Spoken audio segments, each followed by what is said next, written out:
good, baby. Yeah, we should change those strings soon. Give you a wash. But we have a show today, don't we? Yeah.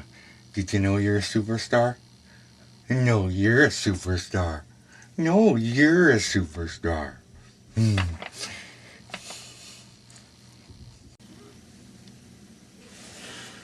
Hey man, welcome back, Jimmi BelTaine's Guitar Worship. I'm Jimmi BelTaine, and I'm a guitar player. All right, I want to start off the show. We got a lot of views for episode 1. Here we are, episode 2, right? We're still going, we're still moving, we're still going forward. What I need you guys to do, when you watch it, subscribe to it. Just push the button, man. It doesn't take much. It's going to look better to my producers. We're trying to line up some road trip shows, some field trips to go look at other people's equipment and stuff. There's lots of guitars out there to worship, man, and we don't want to miss any of them, right? They're not all going to be as good as this little honey here, but they're going to be pretty nice. I guarantee it. I got a lot of ideas. Okay, man. First thing I'm going to do is start off. I'm going to show you the shielding attempt I made here. This is just tin foil, like a zinc tin foil that I bought, and I attempted to electronically shield the inside of Eleanor here from sounds, from interference from other equipment nearby. Long story short, I got it in here. I got it in and around the pickup cavities under the plate here. Did it work? Yeah, I don't know. I still get a little bit of hum. I think the main issue behind that theory is that your bridge is out, your strings are out here like a darned antenna, and your pickups are exposed as well. There's still a lot of stuff that you can't shield. Next, I'll move right on here. I have a D-Tuna, and it's designed by EVH. You recognize that guy? And it works with a tremolo system in order to move your top E string down to D by pulling that out. Now all it is this is kind of a little wedge deal, and it pushes in and changes the gap between your fine tuner and the bolt that you have to move in order to fine tune it, and it moves it approximately from E to D. So the trick here, it is a finicky unit. It's tricky to set up. It's very discouraging. But basically the directions are as follows. You have it out in the D position. You got to make sure this isn't interfering. You tune this. You have this fine tuning peg all the way out and just in a little bit. Then you tune from your tuning peg. Try to get it as close as you bloody well can. Then you lock her in. All right. You go back. You can fine tune that just a little bit. If you're moving this too far in, you're gonna have problems. You got to get her close on the initial tune-up. Then you push it in. You take your little Allen key here that comes with the D-Tuna, and there's a little fine tuning adjustment right here. Now when you tune to E, you set that. So that, in theory, sets it up so that, it's in tune, out or in.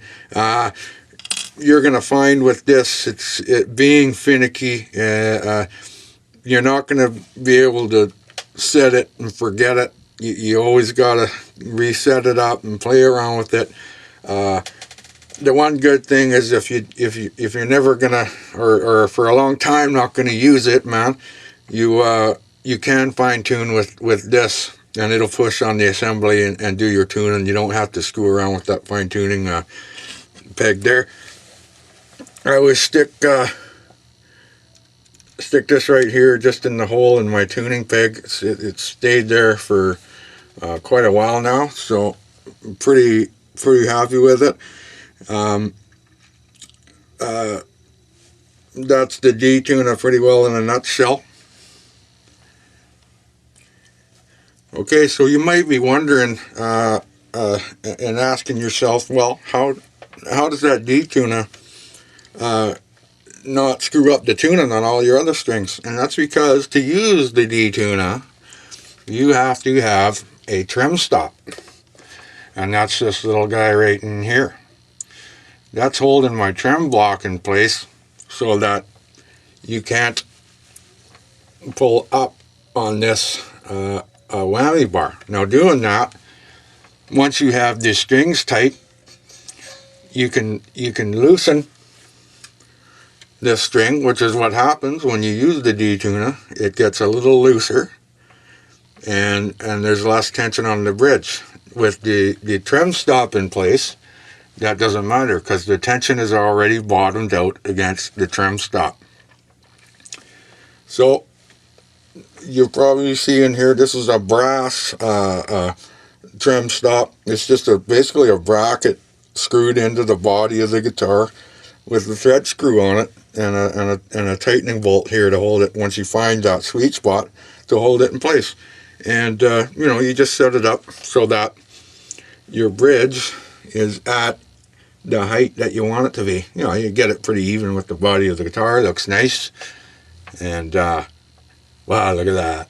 Yeah. So onto the trem block. It's a big brass trem block, a 42 mil that I got from FUTone.com. And what you got to do is you get your, when you get your old one out,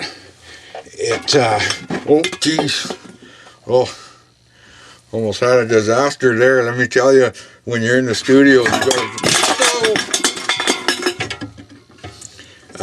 so I got this trem block here. Normally they're stamped with a number on it. I don't know if you can see it. There's a 42 on there, and it's just a little block. It does have some heft to it.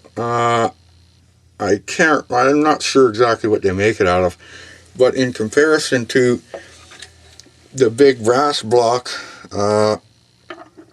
it's in weight, the brass block is a lot heavier. Now, so the idea behind the block is it increases your sustain, and basically sustain is tied in with how long and how strong your strings are vibrating, right? Because you got to get that feeling. You got to make those things sing, right? This is bell brass. Another school of thought says that it actually starts resonating, and it's resonating with those strings as they're being played. An effect on your tone, shall we say. It seemed to just have an overall increase in like ringing of notes, and it just, I really like what it did. I'm very happy with how it turned out. So I'm going to plug it in here, but before I do, I just want to recommend again these guys at fu-tone.com. I had a few things I needed help on the install of everything that I just showed you, and these guys got right back to me. They got great videos on their site. They also make their own bridges. They've got different materials that they make the bridges out of. They've even got a titanium bridge that I really want to get. Titanium, man. Yeah, give those guys a call. There was a fella named Adam Reaver there that helped me out. Adam, thank you very much. And if you talk to Adam, tell him Jimmy sent you.